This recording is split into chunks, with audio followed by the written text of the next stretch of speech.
The great hall buzzed with angry voices. 12 different alien species sat around the massive circular table, their forms strange and terrible.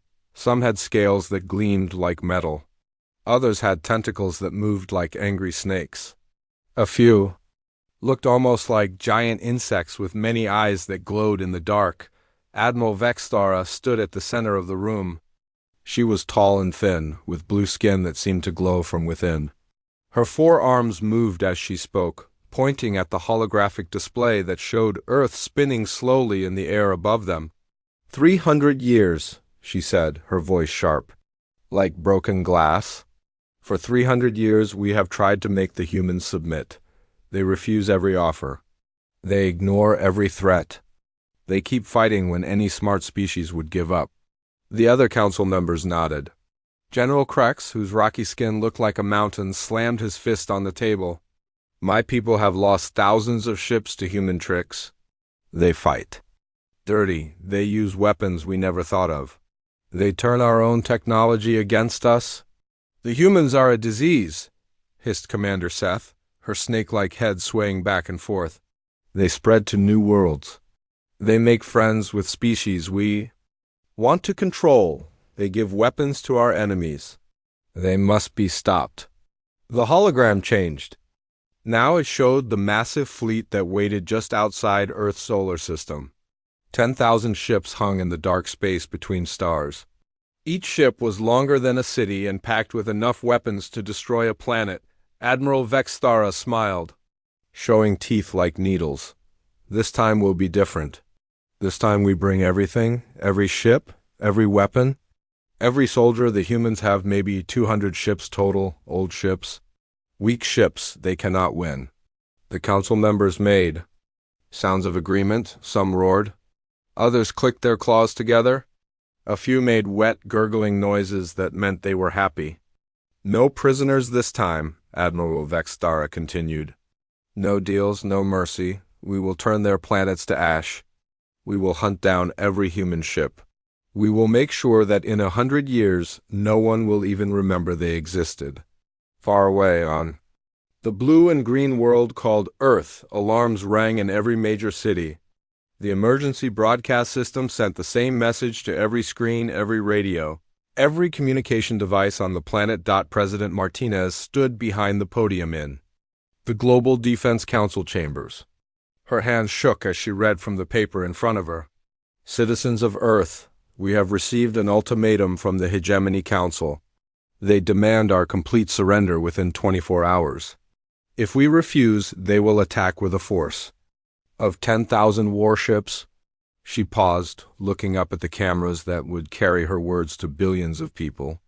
Our combined fleet numbers less than 200 ships. Our military leaders tell me that resistance would be hopeless. They recommend we surrender to save as many lives as possible. In homes across Earth, families hugged each other and cried. Children asked their parents what would happen to them. Parents had no good answers to give. In the military command centers, generals and admirals stared at screens showing the enemy fleet. The numbers were impossible. Even if every human ship fought perfectly, even if they destroyed 10 enemy ships for every one they lost, they would still lose badly. Admiral Sarah Rodriguez rubbed her tired eyes. She had not slept in 3 days. There has to be something we can do, she said to her staff. Some trick. Some weapon they don't know about. Colonel James Park shook his head. We've used up all our tricks, Admiral. The quantum mines worked once, but they adapted. The stealth fighters were good for a while, but they found ways to detect them. We're out of surprises. What about the research stations? Asked Captain Lisa Wong. The secret projects? Maybe one of them has something we can use? Admiral Rodriguez pulled up files on her computer. Project Starfire was canceled. Project Ghostwalker never worked properly. Project Titan ... Wait. She stopped and stared at the screen. Project Defiance. I thought that was shut down years ago. What's Project Defiance? Colonel Park asked. Admiral Rodriguez frowned. I'm not sure. The file is almost completely classified. All I can see is that it was moved to a research station behind Jupiter. 5 years ago, no updates since then. Should we contact them? Captain Wong asked. The communication delay to Jupiter is over an hour each way, Colonel Park said.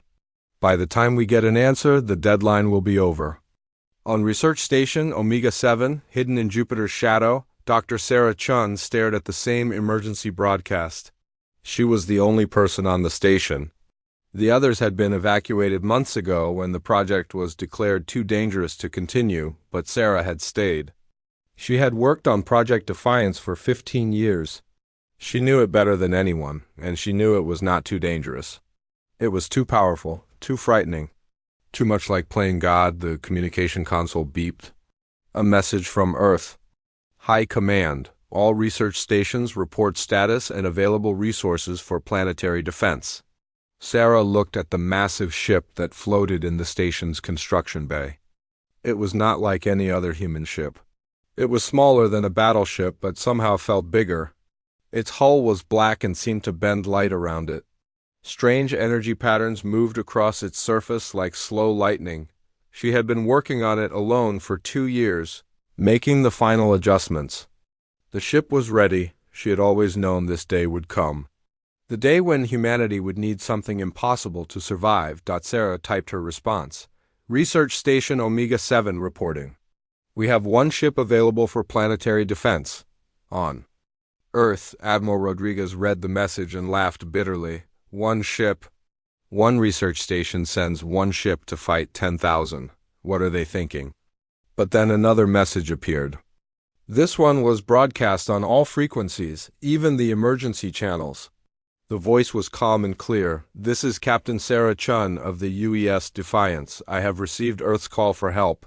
Just one ship will answer. President Martinez stared at the communication screen. Who is Captain Sarah Chun? What is the UES Defiance? Her aides scrambled through databases. No record of any Captain Chun in active service, one reported. No ship named Defiance in the fleet registry. Then who is she? The president demanded. In the depths of space, Admiral Vexthara received reports from her scouts. A single human ship has left their system.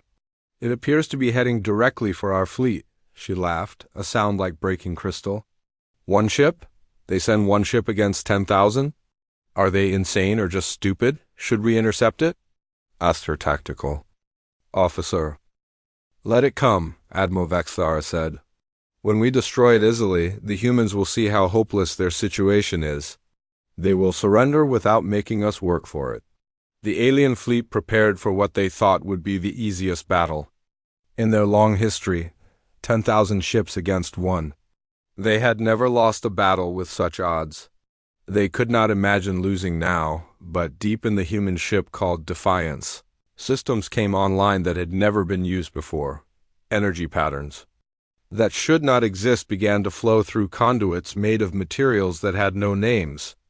The ship's hull started to vibrate at frequencies that made nearby space itself seem to bend and twist. Captain Sarah Chun sat in the pilot's chair, her hands moving over controls that responded to her thoughts as much as her touch. She had given up everything to make this ship work. Her career, her friends, her family, even her humanity itself, in ways that she could not explain to anyone else. Computer, open a channel to the enemy fleet, she said. Channel open, Captain. Sarah's voice carried across the void to the alien ships. Hegemony Fleet, this is Captain Sarah Chun of the United Earthship Defiance. You have threatened my species with extinction. You have promised to kill our children and destroy our worlds. I respectfully decline your offer. Laughter came back from the alien fleet. Cruel laughter from a dozen different species. Admiral. Vexthara's voice was loudest. Brave words from one small ship, human. When we are finished with you, there will not be enough pieces left to make a memorial. You asked why we sent only one ship? Sarah said quietly. The answer is simple. We only built one, but we built it right. The alien ships began to spread out, surrounding the lone human vessel. They were confident. They were certain. They had no idea what was about to happen. Behind Jupiter, Research Station Omega 7 went dark and silent. It had served its purpose. The ship that had been built there was now humanity's only hope. In the black emptiness between worlds, one small Ship faced 10,000. The odds were impossible. The situation was hopeless. Any reasonable person would surrender, but humans, as the aliens were about to learn, were not always reasonable. The battle for Earth's survival was about to begin. The hegemony fleet moved like a great metal cloud through the darkness of space. 10,000 ships spread across millions of kilometers, their hulls gleaming under the distant light of Earth's sun. Each ship bristled with weapons that could crack planets in half. Admiral Vexthara stood on the bridge of her flagship, the Eternal Dominion. The massive ship was 3 kilometers long and packed with enough firepower to destroy 100 worlds. Through the wide viewing windows, she could see her fleet stretching out in all directions. "Tactical report," she commanded. Lieutenant Thizes, her second-in-command, checked his instruments. "All ships are in position, Admiral. We have completely surrounded the human vessel. It cannot escape." The human ship floated in the center of their formation. From a distance, it looked small and helpless. But Admiral Vexthara had learned not to trust appearances when dealing with humans. They were tricky. They had surprised the hegemony before. "What do our sensors tell us about their ship?" she asked. "That's strange, Admiral," Lieutenant Thizes said, frowning at his displays. "The ship appears to be 247 meters long, but our deep scans show it might be larger or smaller. The readings keep changing." "Explain." "The ship's mass readings are inconsistent. Sometimes it shows as 50,000 tons, sometimes 500,000 tons. Once, for just a moment, our sensors registered it as having negative mass." Admiral Vexthara's 4 eyes narrowed. "Negative mass is impossible." "Yes, Admiral. But that's what the sensors showed." On the screens around the bridge, the human ship looked ordinary enough. It was sleek and black, with clean lines and no obvious weapons. But something about it made Admiral Vexthara feel uncomfortable. The ship seemed to bend the light around it in ways that hurt to look at. "Energy readings?" she asked. Lieutenant Thizes hesitated. "Also inconsistent, Admiral. The ship appears to be powered down, showing minimal energy output, but our quantum scanners detect massive power fluctuations in dimensions we cannot identify." "What does that mean?" "I don't know, Admiral. We've never seen readings like this before." Admiral Vexthara opened a communication channel to her fleet commanders. "All ships, report status." The responses came quickly. Captain Zorvik of the Terror. "Wing, ready to attack, Admiral. My dreadnoughts are locked onto the human ship." Commander Griselda of the Death Hammer Squadron. "Plasma cannons charged and ready, Admiral." General Krex of the Stone Fleet. "My ships are prepared to turn that human vessel into dust, Admiral." One by one, all her commanders reported ready. 10,000 ships, all focused on destroying one small human vessel. Admiral Vexthara felt a moment of satisfaction. This would be easy. She opened a channel to the human ship. "Captain Chun, this is your final warning. Surrender now, and we will make your death quick." The response came immediately. Captain Sarah Chun's voice was calm and steady. "Admiral Vexthara, I appreciate the offer, but I must decline. My orders are to protect Earth and her colonies. I intend to follow those orders. You are one ship against 10,000. This is not bravery, it is madness." "Perhaps," Captain Chun said. "But sometimes madness is all that stands between evil and innocence. Sometimes one person has to say no, even when the odds are impossible." Admiral Vexthara snarled.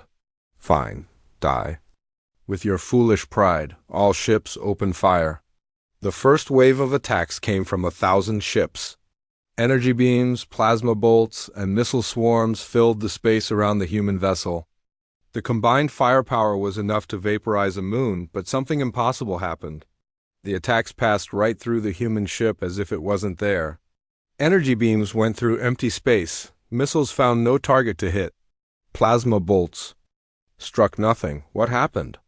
Admiral Vexthara demanded. Lieutenant Thizes stared at his instruments in confusion. "I don't understand, Admiral. All weapons hit their target, but the human ship is undamaged. It's as if our attacks went through a ghost." "Ships don't become ghosts. Fire again." The second wave was larger.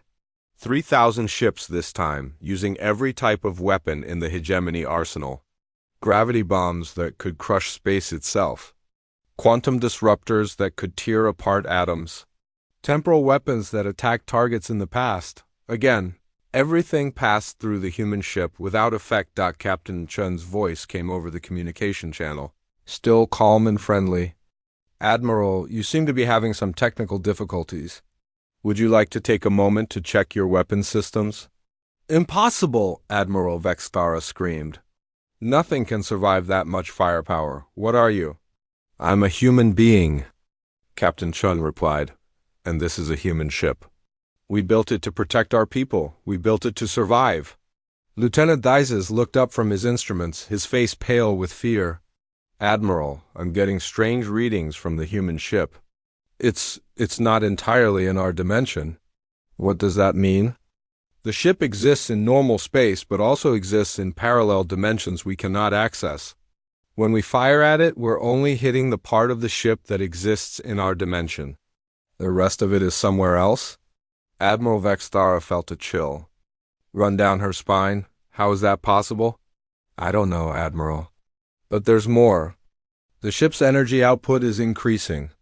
Whatever it was hiding before, it's starting to show its true power. On the screens, the human ship began to change. Its black hull started to glow with patterns of light that moved like living things. The space around it began to bend and twist in ways that made the watching aliens feel sick. Dimensional distortion is increasing, Lieutenant Dices reported. The ship is somehow pulling energy from parallel universes. The amount of power it has access to is ... unlimited. Captain Chin's voice came again, but now there seemed to be other voices speaking with her. Whispers and languages no alien had ever heard. Admiral Vextara, you asked what we are? We are the ones who said no when everyone else said it was hopeless. We are the ones who gave up everything to build something that could protect our people. The human ship began to move, but not like any ship they had ever seen. It didn't accelerate. It simply appeared in different locations, jumping from place to place without crossing the space in between. Impossible, Admiral Vextara whispered. You keep using that word, Captain Chun said, and now her voice seemed to come from everywhere at once. I don't think it means what you think it means. Humans have a talent for making the impossible happen when our children are threatened. The ship appeared directly in front of the flagship. Up close, Admiral Vextara could see that it was even stranger than she had thought. The hull seemed to be made of solid shadow that moved and flowed. Like water. Patterns of energy danced across its surface in colors that had no names. Your weapons cannot hurt us because we exist in more dimensions than you can imagine, Captain Chun explained. Your ships cannot catch us because we don't travel through space the way you do. We step between realities like walking through doors. What do you want? Admiral Vextara asked, her voice shaking. We want you to leave. We want you to go back to your worlds and never threaten humanity again. We want peace, but if you force us to fight.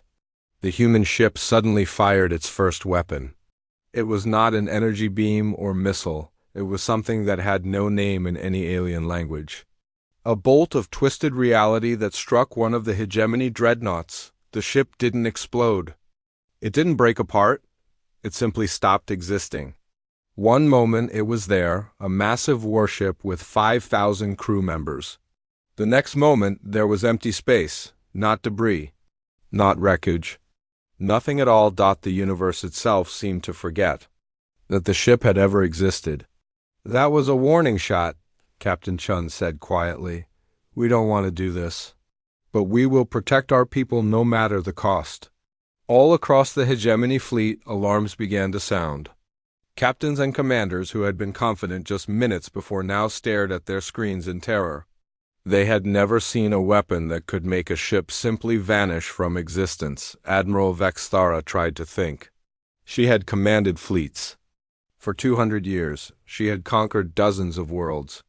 She had never faced an enemy like this. All ships, she broadcast to her fleet, concentrate all firepower on the human vessel. Everything we have, now. 10,000 ships opened fire. At once, the combined attack lit up space like a newborn star.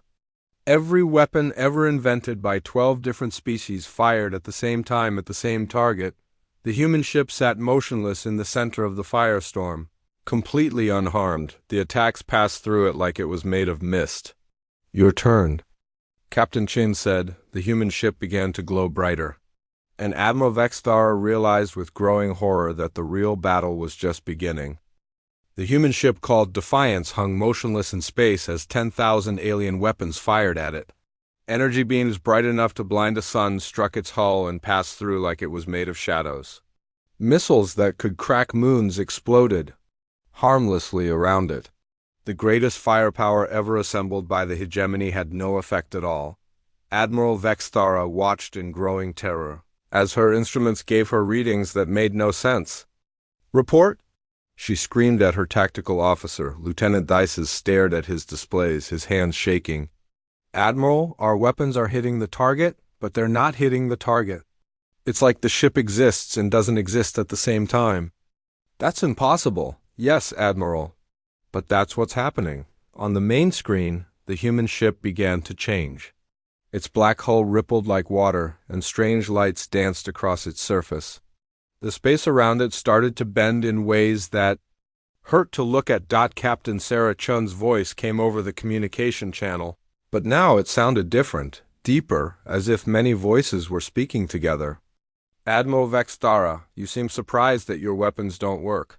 Did you think we would build a ship without considering how to survive against impossible odds? What are you?" Admiral Vexthara demanded. "We are what humans become when our children are threatened. We are what happens when a species refuses to accept extinction. We are the impossible made real." The human ship suddenly moved, but not in any way the aliens understood. It didn't accelerate or turn. It simply existed somewhere else, appearing beside one of the hegemony dreadnoughts without crossing the space between. "Your ships exist in 3 dimensions, Captain Chun explained, her voice now coming from everywhere at once. "Length, width, and height. We exist in dimensions your science cannot even name. When you fire at us, you only hit the part of us that shares your limited reality." The human ship's weapons fired for the second time.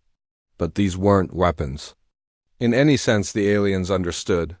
Beams of twisted space-time struck 3 hegemony cruisers. The ships didn't explode or break apart. They simply ceased to exist, as if they had never been built in the first place. The universe edited itself, removing the ships from reality so completely that the other aliens couldn't even remember what had been there. "This is impossible," General Kreck shouted over the communication channel. "Matter cannot be destroyed like that." "You're right," Captain Chun replied calmly. "Matter cannot be destroyed. But it can be moved to dimensions where it never existed.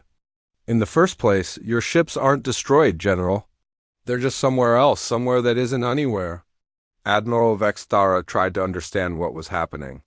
In 300 years of warfare, she had never seen anything like this. Her fleet was facing an enemy that broke every law of physics she knew. "All ships, retreat to attack formation 7, she ordered. "Maximum dispersal." Her fleet began to spread out, putting thousands of kilometers between each ship. If the human weapon could only hit one target at a time, they could minimize their losses, but the human ship began to do something that made Admiral Vexthara's worst fears seem small. It started to multiply. First there were 2 identical ships, then 4, then 8. Each one exactly the same as the original, each one just as real. "Quantum duplication," Captain Chun's voice came from all the ships at once. "We exist in multiple realities simultaneously. Why should we limit ourselves to just one ship when we can be many? 16 ships? 32? 64? The human vessels appeared throughout the hegemony fleet, surrounding alien ships that had thought they were the ones doing the surrounding. Lieutenant Vises stared at his sensors in disbelief. "Admiral, each ship is registering as the original. They're not copies or holograms, they're all real. How can they all be real?" "I don't know, Admiral, but each one has the same quantum signature. Each one has the same impossible mass readings. They're all the same ship, but they're all different ships at the same time. Admiral Vexthara watched as 100 human ships moved through her fleet like sharks among minnows. Each one fired those terrible weapons that removed enemy ships from existence. Dreadnoughts that had taken decades to build simply vanished, leaving not even empty space behind. "Cease fire," she ordered her fleet. "All ships, cease fire. We cannot fight an enemy we cannot hit." But Captain Chen's voice came back, now from 100 different sources. "Too late for that, Admiral. You came here to commit genocide. You promised to kill every human being in the universe. Did you think we would just let you leave and try again later?" The human ships moved faster now, appearing and disappearing throughout the hegemony fleet. Each time they fired, more alien vessels ceased to exist. The great armada that had seemed unstoppable minutes before was melting away like ice in a furnace. "Please!" Admiral Vexthara broadcast on all frequencies. "We surrender. We'll leave Earth system. We'll never bother humanity again. Will you?" Captain Chun asked, and now her voice sounded sad. "Your species has broken every peace treaty you've ever signed. You've committed genocide against 17 different civilizations. You've enslaved entire worlds. Why should we believe you now?" Admiral Vexthara felt desperate.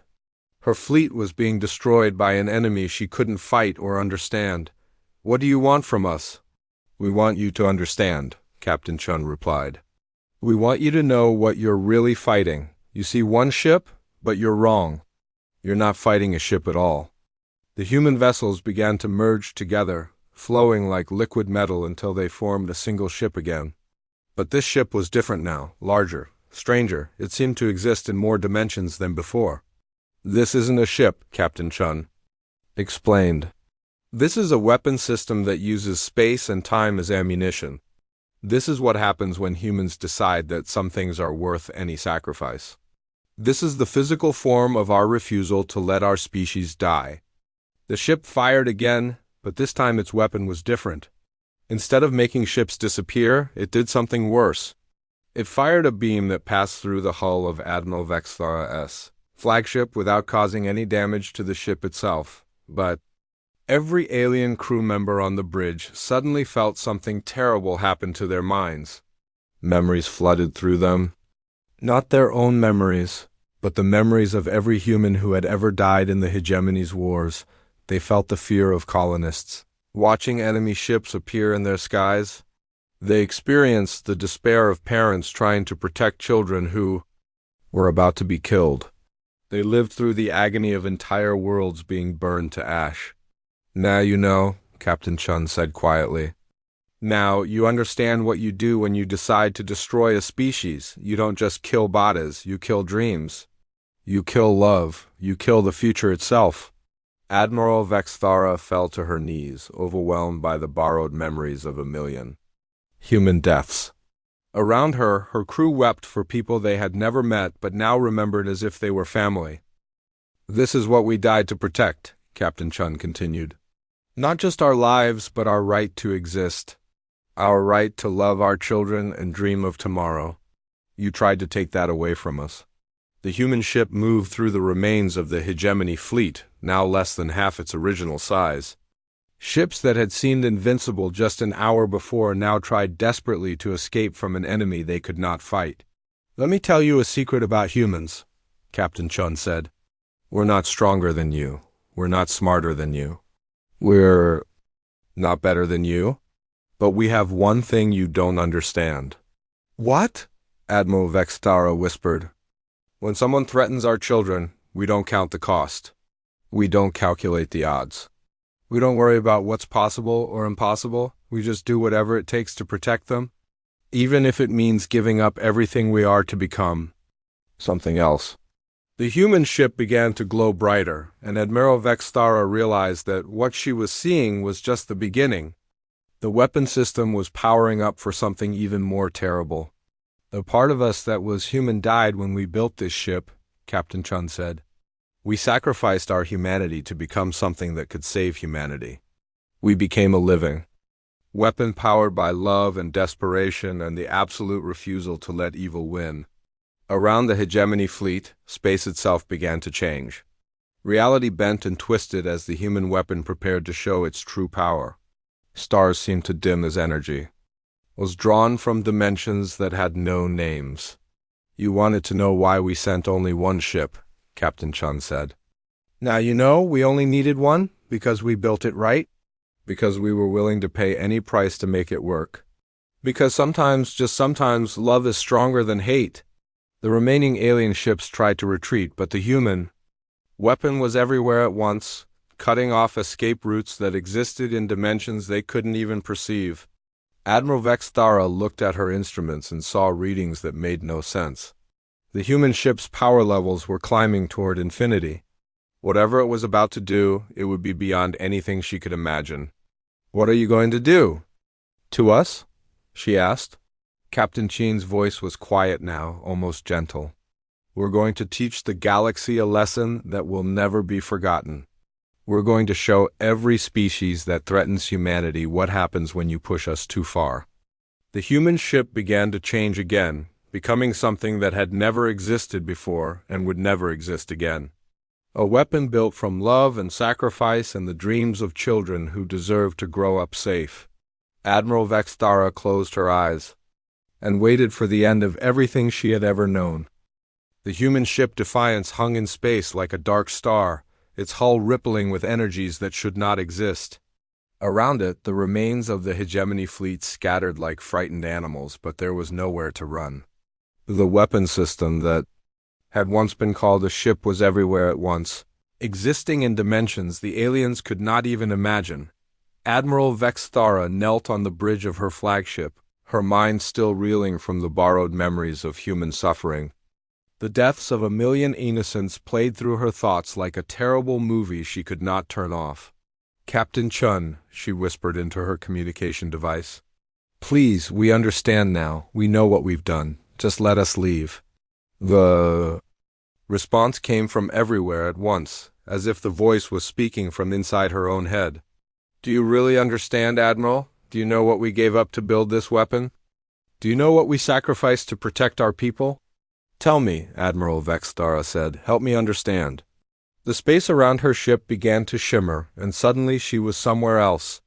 Not physically, her body remained on her bridge, but her consciousness was pulled into a memory that was not her own. She saw a woman in a laboratory, deep beneath the surface of a moon. The woman was human, with dark hair and tired eyes. She worked alone among machines that hummed with strange energy. "Sarah Chun," the voice whispered. "That was my name, once, before I became something else." Admiral Vextara watched as the memory played out around her. She saw Sarah Chun working day and night on designs that made no sense.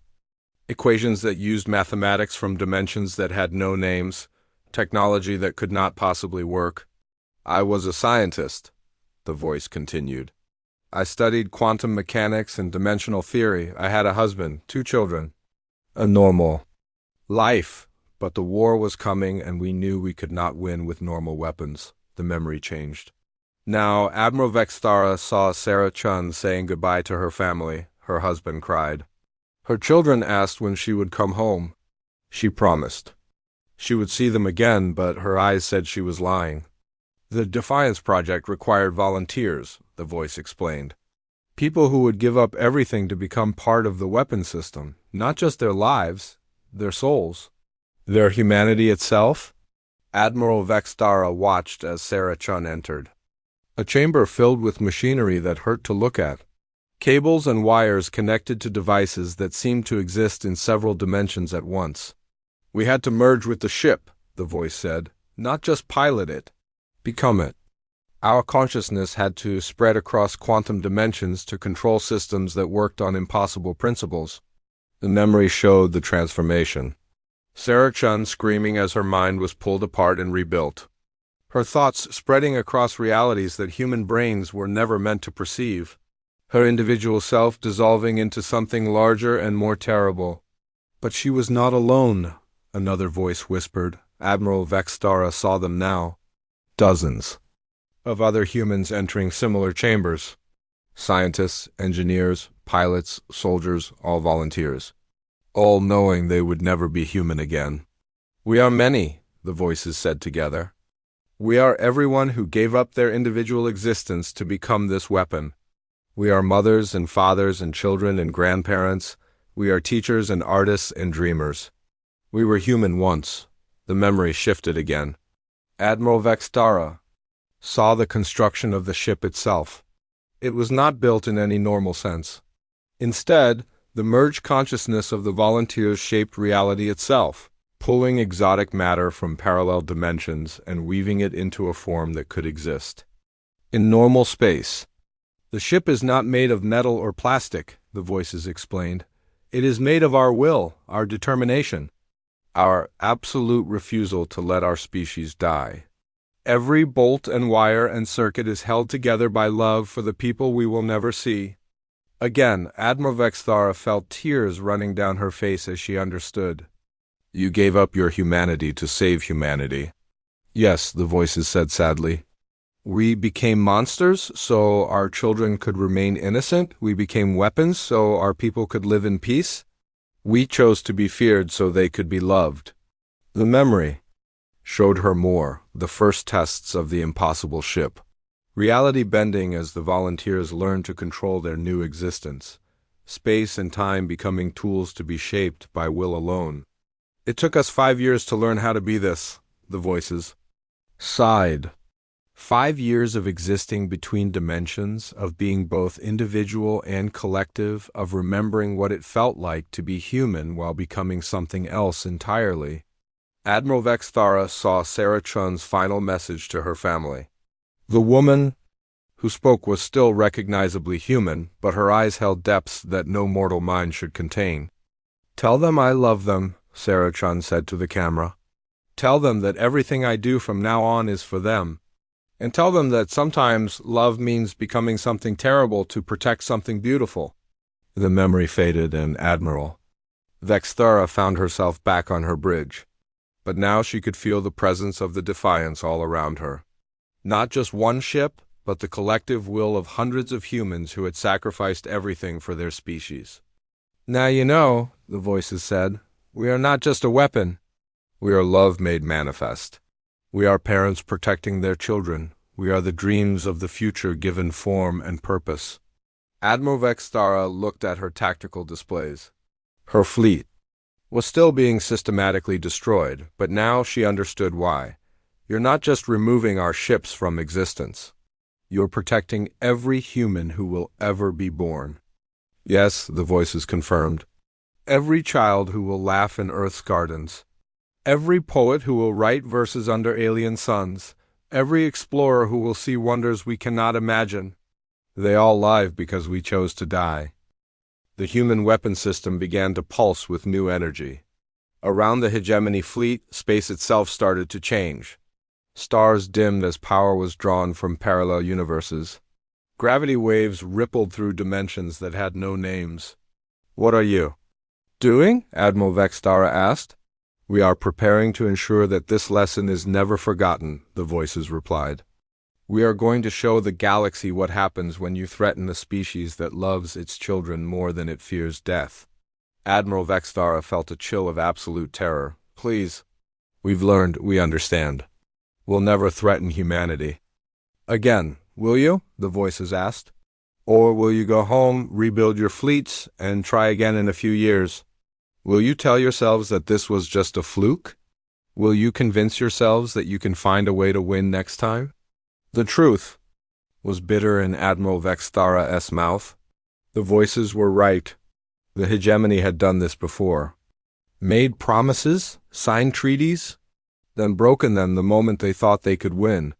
"We cannot trust you," the voices said sadly. "We cannot believe that you will leave our people alone. So we must make sure that you never forget this day. We must make sure that the memory of what we are becomes legend." The weapon system that had once been Sarah Chun and her volunteers began to transform one final time. The ship's hull became transparent, revealing the impossible machinery inside. Conduits that carried the dreams of unborn children. Circuits that pulsed with the heartbeats of parents saying goodnight to sleeping babies. A power core that burned with the light of love itself. Look at us, the voices commanded. Look at what love can build when it has no other choice. Look at what humans become when you threaten everything they hold dear. Admiral Vextara looked as she saw the truth. The weapon was not just technology. It was every lullaby ever sung to a frightened child. It was every parent who worked 2 jobs to buy school supplies. It was every teacher who stayed late to help a struggling student. It was every act of kindness, every sacrifice, every moment of selfless love, all transformed into something that could reach across dimensions and edit reality itself.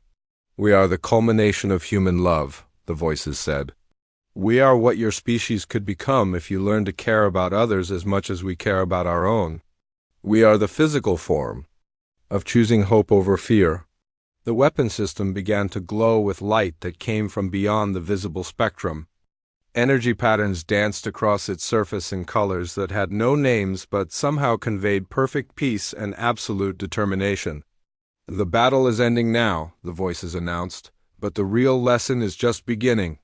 Admiral Vextara closed her eyes and prepared for whatever came next, knowing that she was about to witness something that would change the galaxy forever.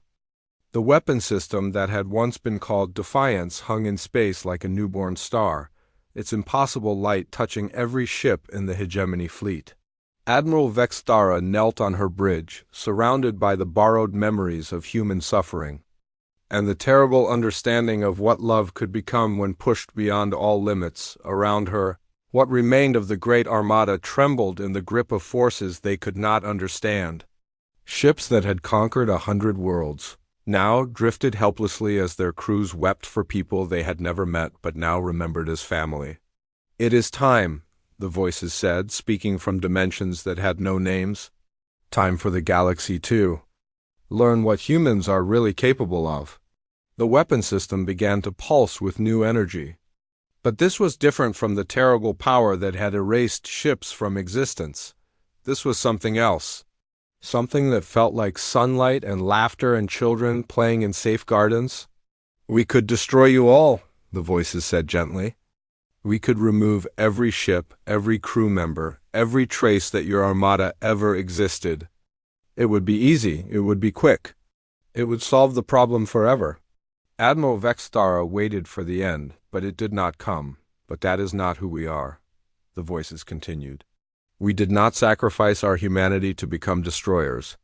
We became this to protect, to save, to give hope to those who had none. The light from the weapon system grew brighter, and Admiral Vextara saw something impossible. The ships that had been erased from existence began to reappear, not destroyed, not damaged, simply returned from the dimensions where they had been waiting. You're bringing them back, she whispered in amazement. We are teachers, the voices replied, and the lesson is not complete. Your crews needed to understand what they were really fighting. They needed to feel the weight of the lives they were about to take. But understanding is just the beginning. The returned ships hung motionless in space, their crews still overwhelmed by the borrowed memories of human suffering. But now something new was happening. The memories were changing, becoming brighter. Admiral Vextara felt it herself. The terrible images of death and destruction were fading, replaced by new memories. A human child taking her first steps. A couple dancing at their wedding. An old man teaching his grandson to fish. Students graduating from university. Artists creating beauty. Scientists making discoveries that would help everyone. This is what you would have destroyed, the voices said.